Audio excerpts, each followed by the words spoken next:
And welcome back to the Cover 3 podcast here on CBS Sports. That's Danny Cannell. That's Tom Fornelli. I'm Chip Patterson. It's time to open up the big old bag of mail. Reminder, if you want to add a question to a future mailbag episode, the way you can do it, or the best way you can do it, is to go and leave us a 5-star review on Apple Podcasts. In the review, you include your question. We will add it to the big old bag of mail. We are loving making this a weekly part of the show, especially as we're, hitting you with the nitty gritty with the spring gleaning. By the way, SEC coming up next week. So make sure you be on the lookout for that. Subscribe so that you don't even have to put in any effort. It comes right to your device. So leave us a 5-star review, put your question in there. We'll add it to a future mailbag episode. We always appreciate those. We've got some good ones coming today. We're going to be taking a look at closing the talent gap. We're going to be talking about forcing fandom on children. Some of our favorite comeback stories in all of college football, and much more. First, we want to remind you, just like we told you on Wednesday's episode, that there is a very, very special edition of the All Things Covered podcast.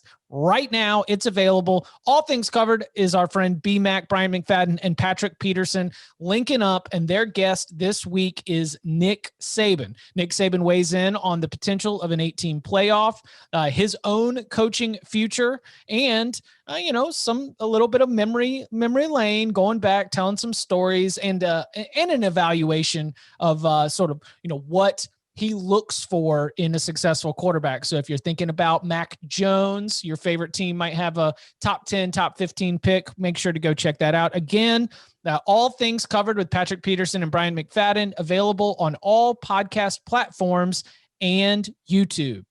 Okay.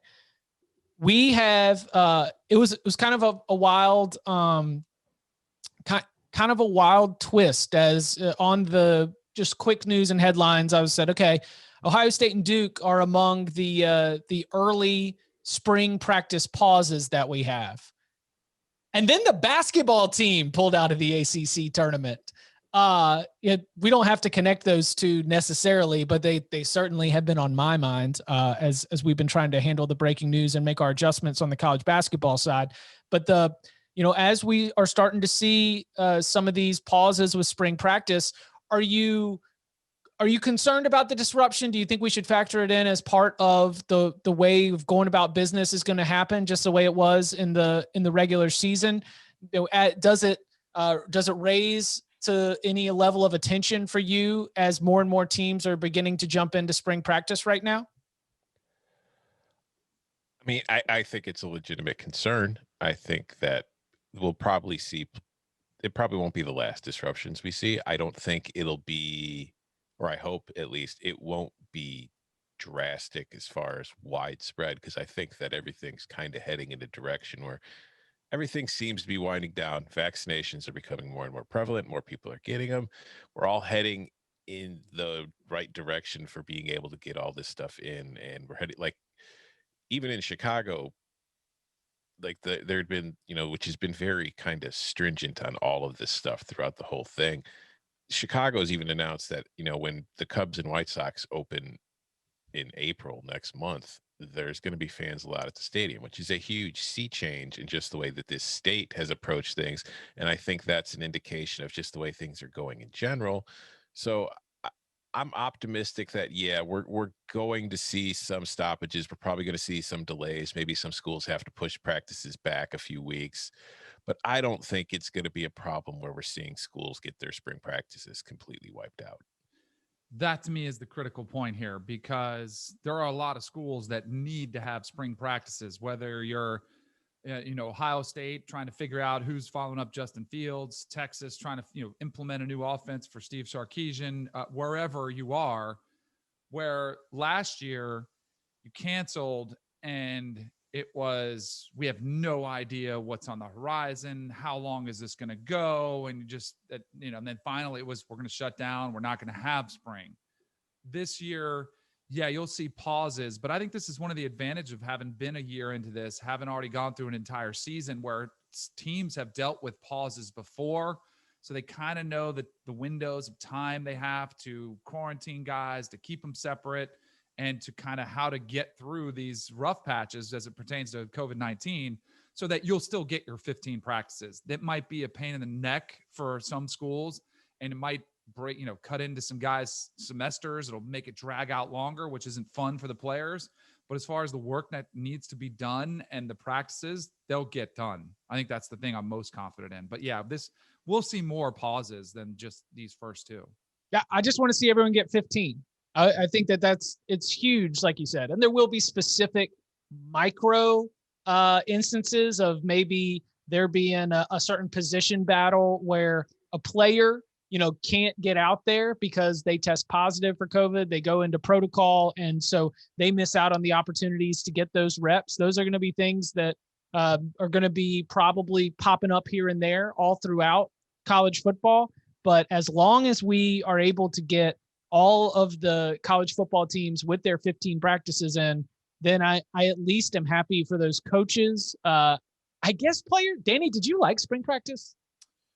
I was about to say I'm happy for the players, but it seems like the players were like more excited about getting the games in. Like I feel like coaches like the spring practices more. Yeah. I mean, you play football and you put in the work, so you get the reward of the game. And since you don't get that, I found it incredibly stressful. It was when you're battling for positions on the depth chart. I mean, finally, after my junior year, I had one spring where it was kind of relaxing and I could just get some work and find two things.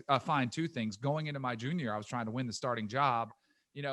After my freshman year, I'm trying to, secure the backup job. So it was very stressful, but it was a really good opportunity to get reps. And I remember, so when I got to Florida State, we were very thin at quarterback, and I was very thin as a freshman. Like I literally was skinny. I hadn't really developed yet. I hadn't put on my freshman 15 yet. Some of it healthy weight, some of it not so healthy weight.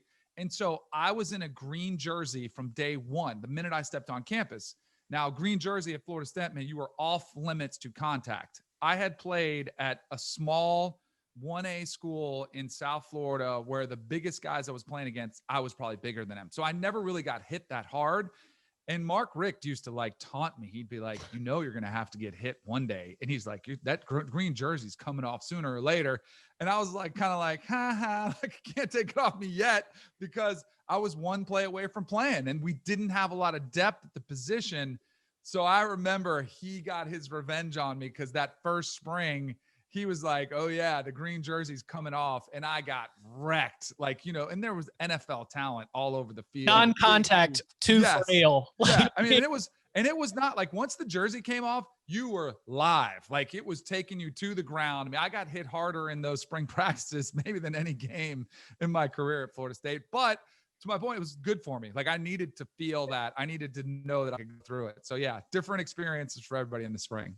Yeah, as long as we get, as long as everyone is able to get in their spring practices, then that huge piece that we've talked about all throughout the year in terms of the work that was lost, the development, the way that first-year coaches had that as another hill to climb, and then of course the new hires as well. It's a little bit of a year zero situation if you're not able to get all that work in, both for coaches and players. One more quick news I just wanted to say though one thing, Danny. I want you to confirm, because as long as you don't get hurt, it's actually fun to get hit. Oh yeah, absolutely. I always felt like I needed to get hit to truly get into the flow of the game. So I almost preferred that. Yeah, I agree. It is fun to get hit. I think that's something that a lot of people who didn't play, like when you watch a football game, if you didn't grow up watching football or playing football, and you'll see a guy get hit and then he'll get up and you'll be like, oh my God, how do you do that? It's like, no, actually, as long as there aren't any like broken bones or anything, it's fun. It's an adrenaline rush to get crushed by somebody once in a while.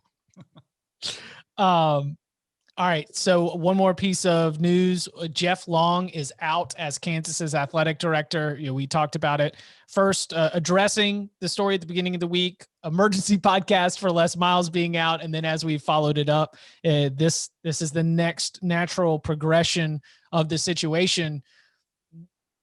Any big surprise or thought in terms of what's next for Kansas? I mean, as far as thoughts of what should happen next, or like who they're going to hire? Like, I'm not expecting Kansas to have a head football coach anytime soon. Any thought that like Jeff Long was going to be able to just flip a switch or call somebody off the bench? Like that is out of the question now, because if you don't even have an athletic director, then you can't hire a head football coach. Yeah, but see, like we kind of felt the same way a couple weeks ago about Tennessee, where they had to hire their AD before they could hire Jeremy Pruitt's replacement, and then they got Danny White in there pretty quickly, and Danny White got a replacement in there pretty quickly. So I'm not going to say that there's no chance that Kansas has a full-time football coach in place come the fall, but I will say that I think it's probably easier to find a coach to come to Tennessee late in the cycle than it will be to convince somebody to come to Kansas. So I would bet that there's more likelihood that we have an interim coach in place to start 2021, but can't rule anything out right now. Good point. I wonder if it's one of those situations like we saw at Baylor where they found Jim Grobe to kind of come in and just be the figurehead. He knew exactly what his role was. Like, is there somebody out there that exists like that, where it kind of buys you time? Or do you just go with the interim on the staff, which is probably the easiest road to go? Because and they said they want to hire an athletic director first. I mean, there are some issues there. I mean, there are issues at Tennessee as well, but I think it's going to be a significant setback to a program that's already reeling in football. So I just think it's going to be kind of another lost season. The situation itself is horrible. The actions that Les Miles are accused of are they're just ridiculously inappropriate. But for the players on that team who didn't know what was going on and who were, trying to face this uphill battle of turning around Kansas, I feel bad for them. Now they're going to be like just collateral damage in all of this. And it stinks for them. Like they're going to be in a bad spot now. And, it's kind of hard to blame them when there are going to be games and they probably get blown out by 60 and you just see them lay it down on the field. And it's human nature. Yeah. Yeah. And if there are any prospective Kansas athletic directors listening, run the option. Yeah. I wrote a column about it today. It's either coming out today or tomorrow, depending on when my editor can get to it. But damn it, I've been saying it for years. I've written about it for years. Run the dang old option. It's the getting best traction thing for you. It's getting traction. There was even a Twitter handle like Run the Triple Option that I think is trying to get it going.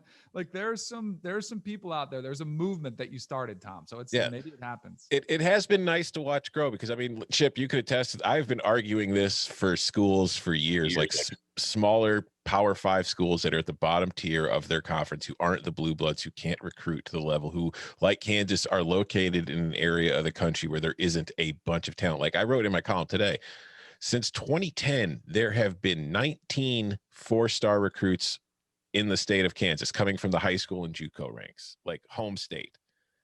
For context, Georgia has 34 four-star bettors. The state has 34 four-star bettors in the 22 class alone. So when you're in an area like that where you can't really rely on recruiting top talent and you don't really have a history to rely on to convince people to come, you have to be different. And if you look at Kansas's past, like the best years of Kansas football were Mark Mangino. He took them to the Orange Bowl. They went 12-1. What Mark Mangino was doing at the time was he was running an air raid offense, which he had brought from Oklahoma, where he had been the offensive coordinator for 2 years, won a national title. He started there as the offensive line coach in that first year Bob Stoops took over, when Mike Leach was the offensive coordinator. They ran the air raid. People weren't running the air raid at the time. Mike Leach had used it at Kentucky in the SEC. All of a sudden, Kentucky was good at football because nobody had any idea what the hell to do with it. Oklahoma brings it. They go back from being mediocre to being national champions. He takes it to Kansas.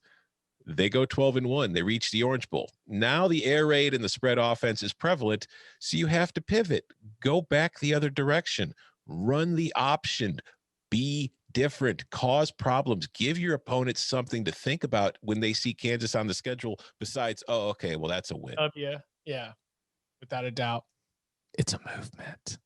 And you haven't, listen, we've been talking on there've been there've been several name changes, but Tom Fornelli has been talking about this for a damn decade, trying to tell people to run the option here at CBS Sports. All right, let's dive into the big old bag of mail. We begin with coaches.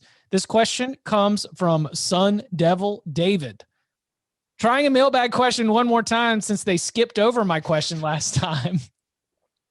Sorry, David. A lot of questions come in. We've, we try and pick and choose, and sometimes we address others in a different way. So this one, now you're front and center. My mailbag question is, what current NFL coach do you think would make the best college football coach, and vice versa? Which college football coach would make the best NFL coach? I feel like it's easier to project college to NFL based on the fact that I think that the direction the NFL is heading that we've seen in recent years, it's like they want offensive gurus. Like, you don't like you could put together a staff, but in the NFL, they're starting to value coaches who can really kind of bring together new schemes that really aren't prevalent in the NFL yet. So for me, that struck me as like a Lincoln Riley or a Ryan Day type. Going the other direction, I had some difficulty with this one. I think John Harbaugh wins more games than Jim Harbaugh if he's a college football coach. Maybe. I mean, I like it. Good culture builder. Yep. I mean, he's got things in place. He's got Jim Harbaugh won a lot of games, Jim. It's true. Yeah. We always sleep on how much success Jim Harbaugh has actually had. But my NFL to college was John Harbaugh, culture builder, been there for a while. That's the kind of thing that you would want. And working the other way, I wanted to bring this name up because it's one of those that like the insiders all mention, but like Jason LaCanfora. I remember he's like, he said a lot of NFL people that he talks to love Matt Campbell. Right. And so that's one where clearly it is we like the way that you handle business, and it's not all the way like the alpha nerd where he must interview really well. Matt Campbell's clearly put it together, put together enough of a track record during his time at Toledo, during his time at Iowa State to really have gotten the eye of the NFL. So I was going to say Matt Campbell, Lincoln Riley and Ryan Day. I feel like that's a great follow the offensive trends. Matt Campbell, while he has an offensive background, I don't necessarily view him as the kind of whiz kid. I think that he's more of the, he'd be more of the franchise stabilized. Like he's following in that Matt Rule line, right? Where people looked at Matt Rule and like, we just like the way you handle your business. So because I think the obvious ones are the guys that did have success, right? Pete Carroll and Matt Rule. We'll just rule them out for the coaches to go back. I looked at kind of a little bit off the radar here, Joe Judge for the Giants. So if you remember when he took over the job, I was actually worried about how the Giants players would respond to his style because I felt it was collegiate, like appealing to the team building, kind of corny sometimes, exercises, doing drills that players don't always love, but you have to do in college. You don't have to do in the NFL. Like he spent time with Saban. He spent time with Belichick. Like I think he could be somebody who could almost be a Matt Campbell type in college if you went that route. And then for the other way, I went for a guy that's kind of, I think his name was in the market before when the program was humming a little bit better, and it's David Shaw at Stanford. Like I think his business-like approach of I'm going to treat my players like grown men, like adults, works almost better in the NFL than it does in college. And he's had a great run at Stanford, but I think his kind of straightforward, like it reminds me kind of Tony Dungy. He's not a real rah-rah. It's we're going to get this done. We're going to go to work. And if you don't like it, then I'll cut you. Or, in the NFL, you can do that. So I had David Shaw as my NFL college to NFL guy. One coach that neither of you mentioned that was somebody who I was thinking of as far as the NFL coaches going to college, who I don't think many people would consider. It's somebody who has been very successful in the NFL. And it is somebody who, over his tenure as an NFL head coach, has seemingly had to deal with players who do things that some college kids probably still do, that you think maybe maturity issues when they're in college, and they're still doing them as professionals. I think Mike Tomlin would win a lot of football games as a college football coach. I think that he would be an excellent recruiter because I think he relates very well to his players. I think that his players like him. I think he's a player's coach. And I think that he could, keep the culture in line and keep things in line. And I think if you put Mike Tomlin at like an ACC or an SEC program, the right program, I feel like he would win a lot of games. Coca's chiming in with a couple thoughts here in the chat. He said Cliff Kingsbury went 8-8, that's his best record, right? Including Texas Tech. I don't think he ever went 500 there, did he? Maybe 1 year. And then Kyle Shanahan saying that's the easiest answer for Kyle Shanahan. I don't think Kyle works. Yeah, because I don't think Whiz Kids work. I don't think Sean McVay would work either. Yeah, because I don't think they get nearly enough time to do what they want with the players to get them into their offense. Because like Kyle Shanahan and Sean McVay are showing up with like really intricate offenses, and they just don't have the time to implement them at the college level. That's a very good point. Who would be the worst? I'm just taking hold of this. Where does it just burn out? Nick Saban? No, I was gonna say like who is the? I was trying to, but I don't know. I'm throwing shade at our guy Charlie Weiss and be like, who is the Charlie Weiss of this? You know which NFL coach would be the worst college coach? Bill Belichick. Not having the amount of time that he wants to practice and prepare for a game with his players would drive him insane. He'd be awful at it.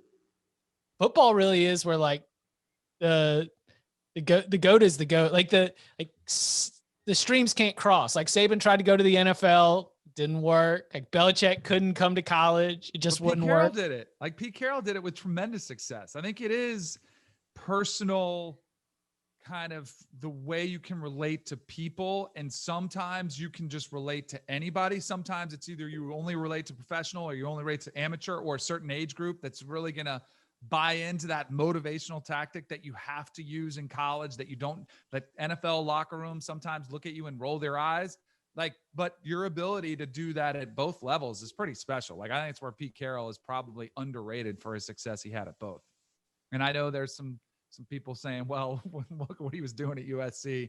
Fair enough, but still, he won at both. Nah, you can take Pete Carroll, especially when you start with his failures before USC, and look at him as like the example of being able to adjust and being able to sort of figure out a new way to do it. Also, he's one of the only NFL coaches who goes on speaking tours with like mind coaches, right? Yeah. Like motivational coaches, life coaches. Yeah, whatever those are. Coming up on the other side, taking a look at some of the challenges of closing the gap in one power conference with the current Lord of the league. Next. This next question comes from username this guy. All right. Oh, that guy. That guy. As a Wisconsin fan, I'm pretty realistic. We won't win a national title, but I believe we can make the playoff. But that requires getting past Ohio State more than once a decade. 3 to 4 times would be enough for me. We've been painfully close a lot. 4 points in 2011, 7 points in 2012, 7 in 2013, 7 in overtime in 2016, 6 and just 40 yards away in 2017, and up 21-7 in 2019 at halftime. Oh, the Badger tears are tremendous, but it's just not quite been enough. If you were a college football coach who had to find a market inefficiency in recruiting or an on-field strategy to overcome the talent gap a few more times a decade, what would it be for Wisconsin or a similar type of program? Love the pod on Wisconsin. I think honestly, Wisconsin's doing everything it can. And I think that we've seen in recent years where Wisconsin's recruiting has gotten better. Like if you look at their latest classes, they've been pulling in a lot more 4-star, 5-star guys. And now a lot of them have been offensive linemen, which they've already had plenty of success developing. So will that really prove to be any kind of major bump for them? I don't know. I think that as long as Wisconsin keeps getting to the Big Ten title game, it's going to beat Ohio State eventually. It hasn't yet, but it will at some point. And I think that what you're hoping for is the reality that you already live in. You just haven't seen the result that you want yet.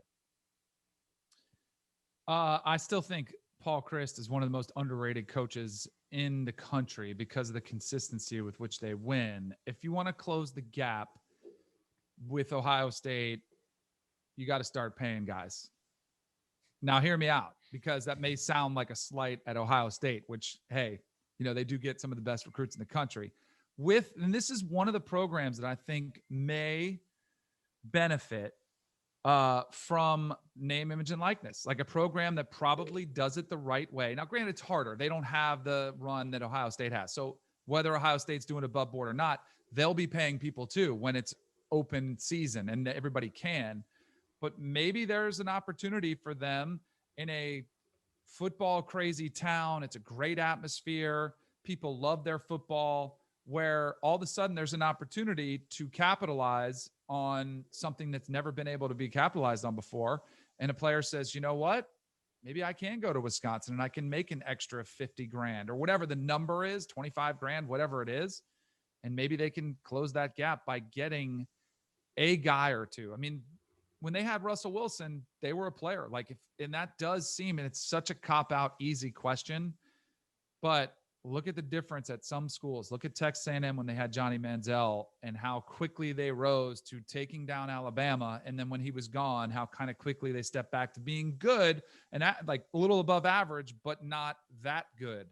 And look at the development Clemson had when all of a sudden they went from Taj Boyd to Deshaun Watson to Trevor Lawrence. All of a sudden they're a dynasty. And so, I mean, there's only one coach who's been able to really win with success with average game managers at quarterback, and it's Nick Saban. And they had the best talent and the best defense in the country when they were doing it. Come to Wisconsin, and we'll get you an endorsement deal with Jordan's Big Ten Pub. There you go. There you go. Right there. I mean, I understand that linemen hold a special place in the hearts and minds of Wisconsin football fans, but the marketing gurus will tell you that social media account for a starting quarterback, it's got a very different value out there in the marketplace. It could happen.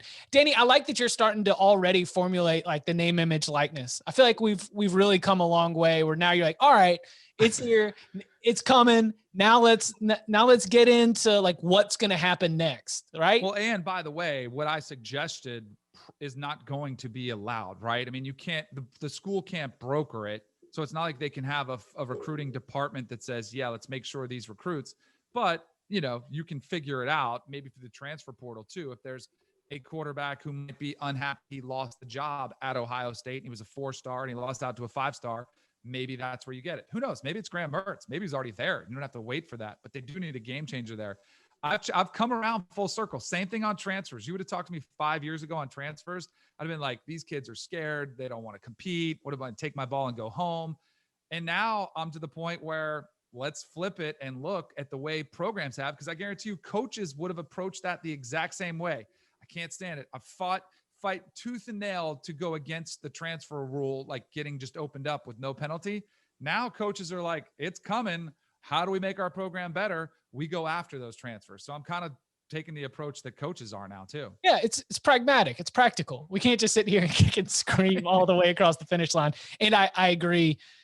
On Wisconsin, you're just keep knocking on the door, keep showing up, maintain that high level that you're the best team. And at some point, either Ohio State won't be there in the Big Ten title game, or you'll actually, do the job and take them down and be able to have that Big Ten title. So Graham Mertz could be the difference, Danny, as you mentioned. Next question from username Hawkeye in Nebraska. Subject, concerned future dad. Best CFB pod out there, and there's no debate, even with the roster changes. RIP Barton. Again, he's not dead. I would be lying if I said I didn't go back and play a few locks pods during the off season just to hear that jingle and feel the rush of college football betting. Love this. Shout out to you, Tom. You had me at wonder. Represent the Big Ten in a sea of ACC guys, and then show some love for the Hawkeye helmet. Let's go. My wife and I are Iowa grads and avid Hawkeye fans living right over the border in Omaha. Boo, Nebraska. We are expecting our first child in August and are not finding out the gender till birth. My question to you is, do you allow your kids to choose their favorite sports teams on their own? Or do you infuse your favorite teams very early on to ensure they don't stray from the pack? DK, I can imagine your girls decked out in Knowles gear, even down to the little cheek tattoos every Saturday. I can't imagine my child getting misled into the dazed and confused Husker tribe stuck in the 90s, worshiping the legacy of Tom Osborne and Scott Frost, parentheses, the player, because that's what's popular. Gentlemen, this is why I'm reaching out to you today. Well, you two have kids. I'll let you take the floor here first. I love it. It's awesome. I'll say you got to start them young. I didn't go over the top because I have all girls with the Florida State stuff. Although we had a bunch of people give us cheerleading outfits. No offense to cheerleaders, but I was like, I want ballers. Like, I want, like, if you give me a Florida State golf shirt, she'll wear that. We had football jerseys. They wore the football jerseys. And no offense, if they want to be cheerleaders, we'll have them be cheerleaders. But I was like, I want them to be ballers. But I have 3 daughters. Now I haven't experienced it yet, but I feel like 13-year-olds give me a little attitude lately. Like she's kind of coming into her own. There's always going to be that one kid who's probably just going to be a Gator fan or a Canes fan, just to be that kid that's going to fight you with everything, that kind of real stubborn, hard-nosed, like thick-headed. That might be my oldest and may not, because she's actually still sticking with Florida State stuff. But what's hard is when you live in a state like I do, like I live in South Florida now. When they were younger, we'd have friends when they were like 2 or 3 would pay them like $2 or $3, $5 to say, go Gators, or something. They would try to brainwash them, which I'm sure people can understand if you live in a state where there's in-state rivalries. But I've done a pretty good job protecting them.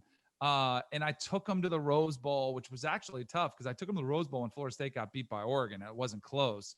And they felt a little overwhelmed because it was 90% Oregon fans, because that was the year after Florida State had just been in LA for the national championship game. It was the semifinal. So it was like, if you're going to go to one trip, wait for the repeat. So there was nobody there from Florida State. So they were kind of like, where are all the fans? Like, where is everybody? But yeah, they're still on the Florida State bandwagon as we speak. It's very tenuous though. Much like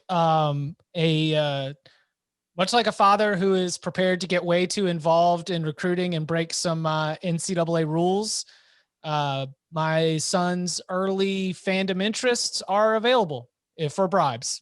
If whoever is taking, whether it's a grandparents, whether it's uncles or cousins or, family friends, whoever's got the tickets and is showing up with the experience, that's going to be what's in the lead. Like, that's going to win. And it is right now probably a showdown between NC State and UNC. Got family members coming from both camps.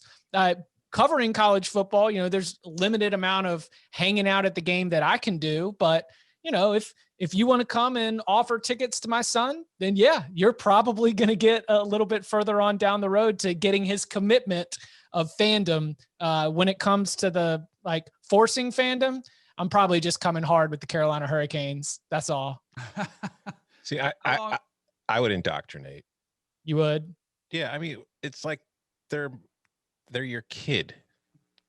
Have something to share with them. If you're a sports fan, if you're care enough about a team, like obviously I think this guy's wife and him do, he's talking about Iowa, listens to this podcast, indoctrinate your kid into being an Iowa fan. It's part of the whole family deal. Have him grow up. Now, when he grows up, he might not go to Iowa. He might go to a different college and become a fan of that team and still be an Iowa fan. It's fine. Like I come from a family of Cubs fans, and my sister's a Cubs fan. Her husband's a Cubs fan. Their 3 kids are all Cubs fans. I've bought them all White Sox gear just to troll them a little bit.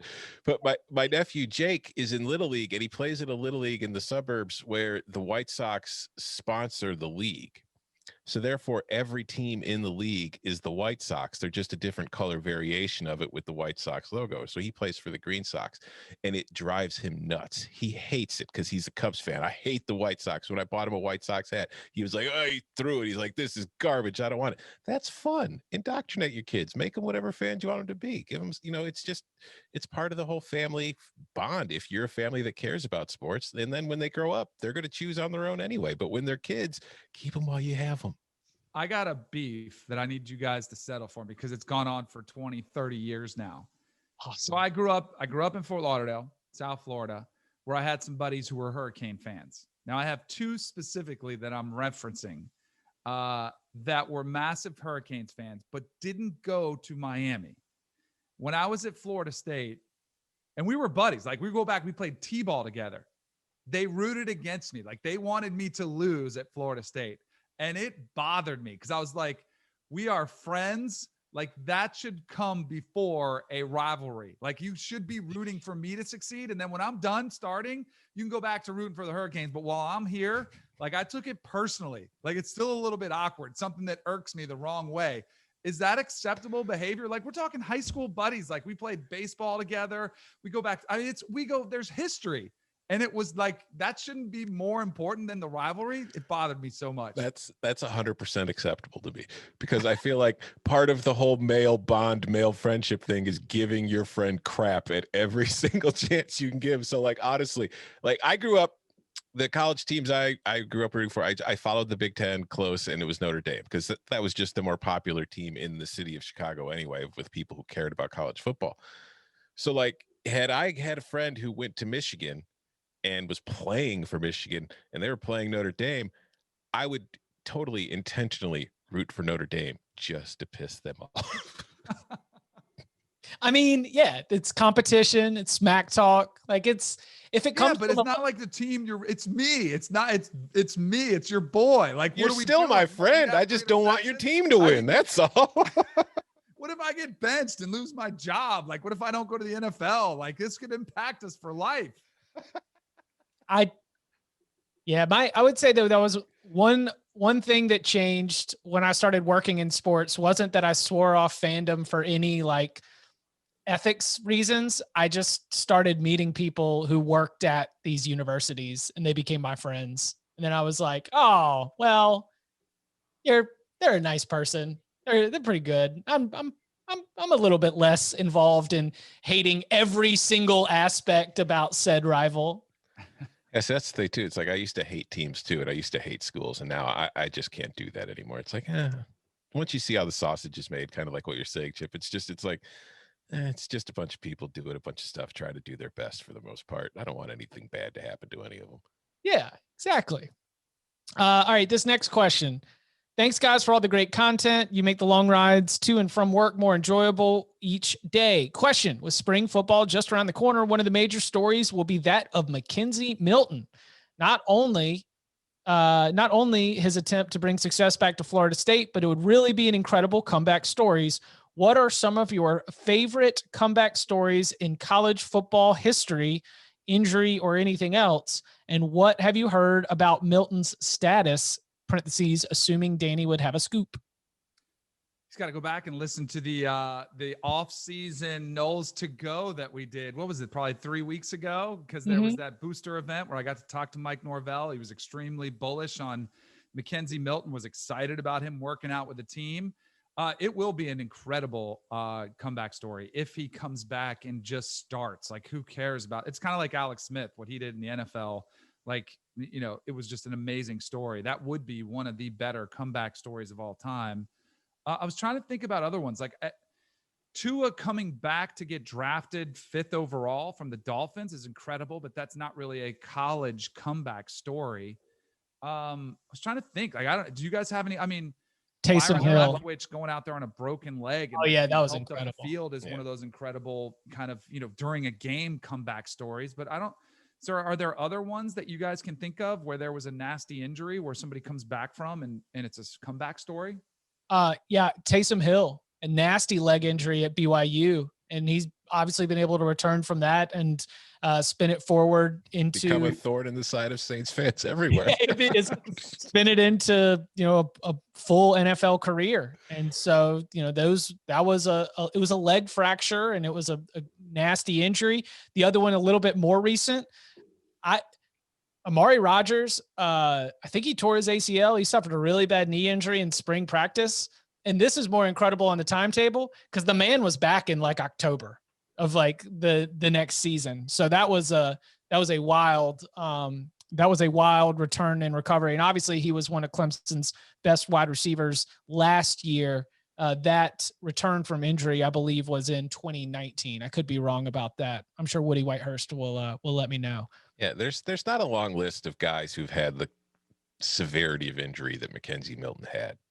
So we don't, it's hard to have a track record, but I would say, just to be optimistic, like the strides that have been made in just medical fields and the kind of surgeries and the rehabs that they do for athletes and are capable of doing just in the last 20 years is remarkable. So it's like, there's a certain level of optimism I have now where I think, if even if Mackenzie Milton doesn't come back and he's not UCF Mackenzie Milton, I still think that he's going to be good enough. Whereas that kind of injury, a decade ago or 15 years ago, he's done, period. Like, there's really no hope of him coming back at that point.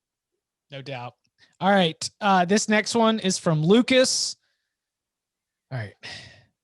I like this because he took a nugget from the show and he's spinning it forward. He's adding our own thoughts. He's participating in the conversation. It's one of the great things you can do from the big old bag of mail.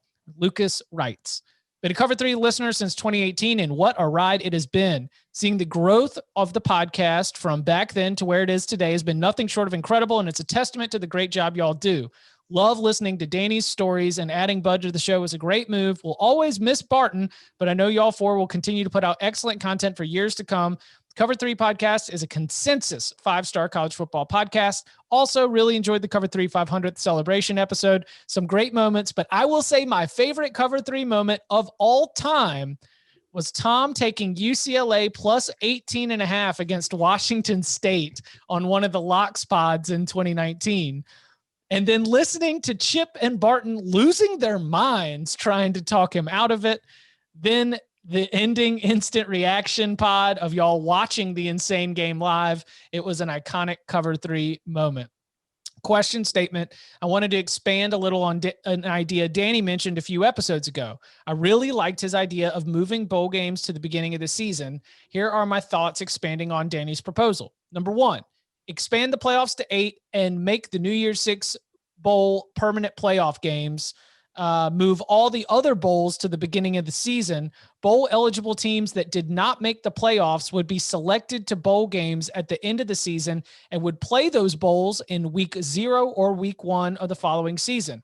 This would solve several issues. Number 1, players would not opt out of bowl games, making it more exciting, would create really interesting and intriguing matchups for the beginning of the next season, would provide content to talk about all off season, and would solve or at least eliminate some of the schedule issues where teams schedule games 10 years away, would allow athletic departments to hype the game all off season, sell ticket packages, trip packages, would allow fans more time to plan, travel, save money, and attend the game, and would allow non-playoff bowl teams to survive and exist in the playoff era. Bowl games would be played in warm weather, so even trips to cold weather places like Boise, Idaho would be more enjoyable. Many teams already play neutral site games to open the season, and this is a way of continuing that trend, but with bowl games. It would essentially be the equivalent of college basketball teams playing in those neutral site tournaments like the Maui Invitational. Teams that are not bowl eligible would just operate normally and schedule their own games for the following season. Thoughts? I love it. Now, likelihood of it happening, even though I was one of the ones that suggested it, like, let's move the bowls to the beginning of the season, less than 1%, don't you think? I mean, it's just knowing the forces of college football, even with major change coming upon us. I don't think the Liberty Bowl is going to be too pumped about moving it early. I think it'd be great. Maybe you see the growth of those week 0 matchups.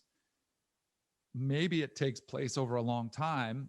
But I do think, like, the reason I suggested it was to try to do away with the opting out. Now, if the opting out bothers you, it's here to stay. I'm pretty a firm believer in that.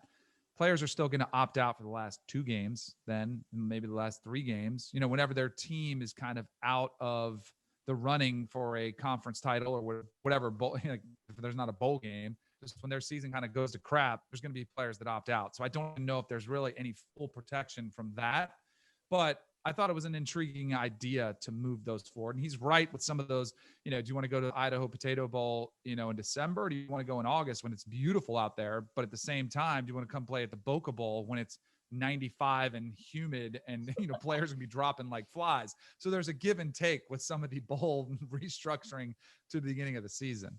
I like to pull back and just get a little bit. I hate to be a big old bucket of cold water, but the same organizations that host these bowl games also are the ones that are organizing these kickoff games.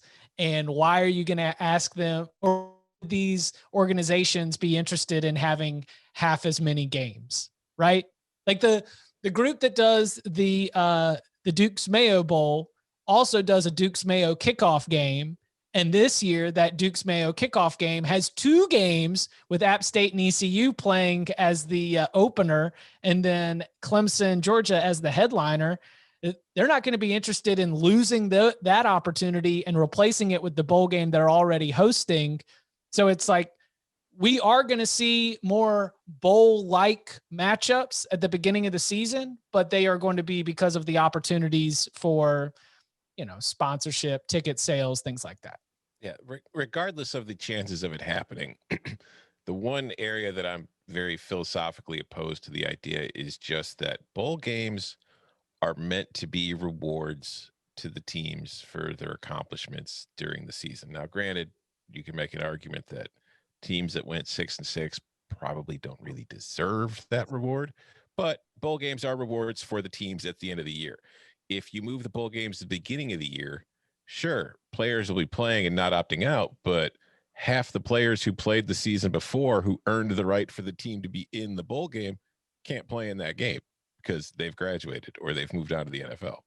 That's true. I wouldn't mind it if it became the standard, though. If it was like, games are still going to be scheduled a year out, but week 0 or week 1, we're not going to know the matchups until the end of the season. And then it's a big draw, and when you get all your matchups, and then you do have some of those advantages that were mentioned by Lucas, where you spend all off season trying to get things together. Danny, I guess, have y'all ever really done obviously we've had to travel for work, and Danny, you had to put things together for playing or for work. From the fan perspective, to go from 0 to 60, be sitting there on bowl announcement night, find out your game, and then buy your flights, get your hotels. A lot of the schools, they put those packages together for you, but it's stressful. You got to make some tough decisions real fast. I do think that one aspect of it from the fan perspective would be a lot more fun and easy. I mean, granted, I was in my early 20s and had no responsibilities, but Illinois going to the Sugar Bowl did not take a whole lot of time and effort to figure out how to get there and find the time. Well, did you hop in a car? Yeah. So, but I do think what Chip brings up, though, if you're a family of 4 and it's not drivable, like the example I gave with Florida State earlier, that was a playoff game in the first year of the playoffs. I think it was the first year of the playoffs. Mm-hmm.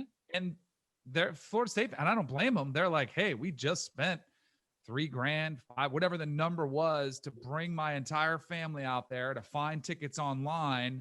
And then, oh, by the way, you don't find out until a few weeks before. So the ticket prices are jacked up for airfare.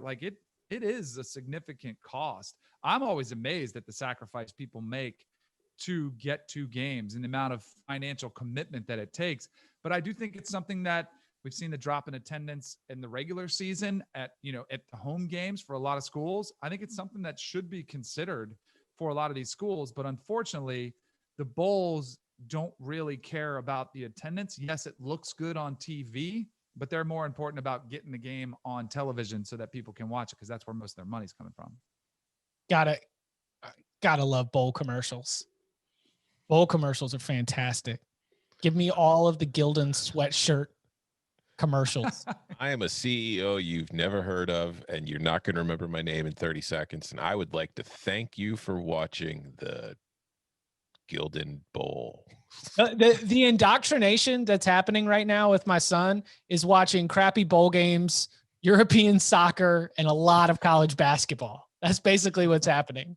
And what we're doing for cheering, well, it depends on how Daddy's day is doing. That's what we're rooting for.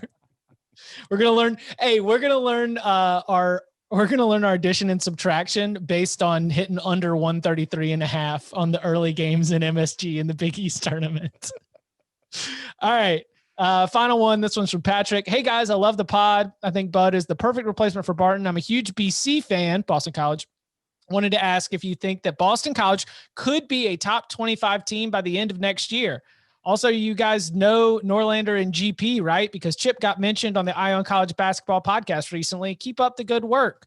And then a bunch of eagle emojis. Yes, we have worked with Matt Norlander and Gary Parrish for a long time. They are friends. And I've been doing a lot of CBS Sports HQ for college basketball. So I think that that's why they were, and I'm a listener of that podcast too. So shouts to Devin Downey. But Boston College, top 25 team, tall ask. Yeah.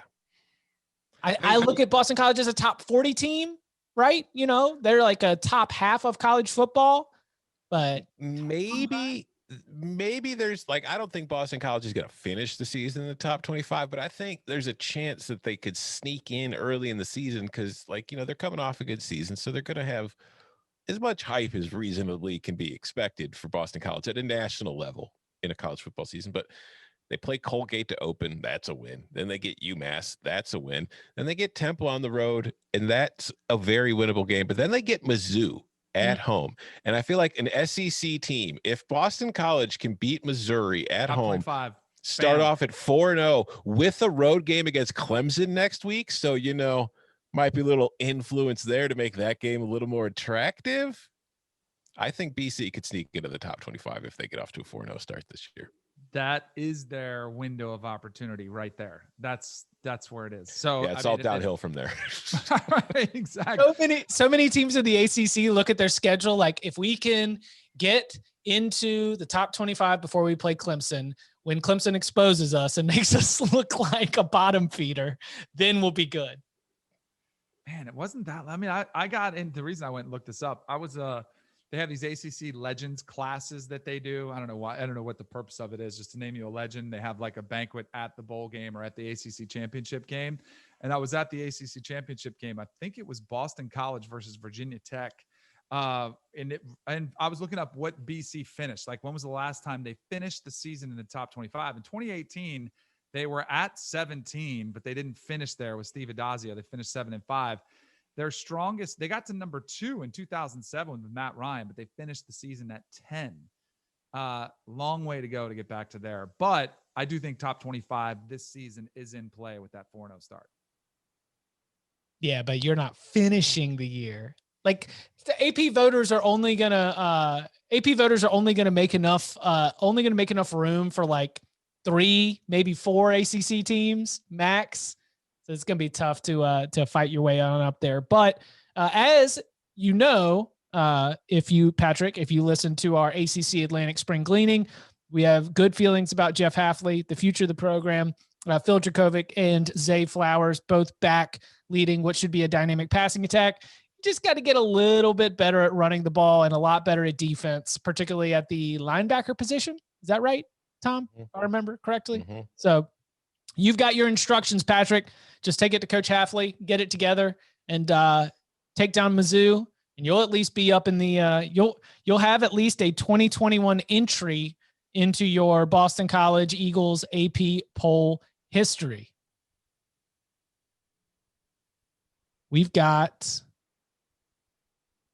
Rocket Mortgage is the new presenting sponsor of Michigan State Athletics. Basketball. So, under the new 5-year deal. Mel Tucker, though. Oh, okay. Well, shoot. Well, I guess maybe it's going to expand to. Yeah. Under the new 5-year deal, Detroit-based Rocket Mortgage will be presenting sponsor of the famed men's basketball team, which will now be known throughout the Breslin Center as MSU Spartans, presented by Rocket Mortgage. Wait, they're selling the naming rights of the team? That feels dirty to me. Yeah. Starting in the 2021-22 athletic season, the company, which is a rich history of supporting college athletics, will have unparalleled visibility and branding throughout a variety of Spartan athletic teams, including men's and women's basketball, football, and hockey. Michigan State, quote from Mel Tucker, Michigan State football wishes to isn't it Michigan State football presented by Rocket Mortgage now, Coach? Now it is. Michigan State football wishes to thank Rocket Mortgage for their continued support, not only of our program, but for their overall support for intercollegiate athletics, said Mel Tucker. It's important for championship teams to have championship companies behind them, and Rocket has been a champion for our program for years and will be well into the future. Where are the titles at, Rocket Mortgage? I want to see the rings. Banners. You got no banners. Is it that? So this is genuinely me thinking out loud. And I've mentioned this before on the show, like name, image, and likeness. Will this mean that you could see on a Rocket Mortgage commercial, the quarterback of Michigan State, like getting paid from them? It should be, right? I'm assuming that's where it goes. Yeah. Yeah. And it's one of those ones where you do have to run the endorsements by the school. Clearly they would be okay with this one if you were their spokesman. So maybe these are the types of opportunities where the players start to make significant money. Like it's a good thing for the players. But if they act like the Players Championship and make me always write the Michigan State Spartans presented by Rocket Mortgage the way that the Players Championship wants it in all caps, the players, every single time that it's mentioned, I'm going to have some issues. We're going to still do it, though. You we're still gonna do take it. We're going to take our style guide and we're going to have a fight. I can't wait for like the Georgia Bulldogs football team presented by Waffle House to take the field next fall. Jeff Collins on line 3. He's on his way to be able to lock that up before the Bulldogs can get there, without a doubt. Maybe future mailbag episode we'll do the best sponsorship for each school. It's a good idea. All right. You've got your homework. Hey, go and put it in the Apple reviews. If you've got a good idea for a college football team sponsorship, add it in the Apple reviews in a 5-star mailbag. We'll read them next week in the mailbag episode and offer some of our own. It's a very good idea. Shout out to Coca for dropping that one in there. And we will spend the week brainstorming our best team sponsorships, and we will read them on the show. You can follow him on Twitter at Danny Cannell. You can follow him at Tom Fornelli. You can follow me at Chip_Patterson. Gentlemen, thank you very much. Thank you. Red Lobster's off limits.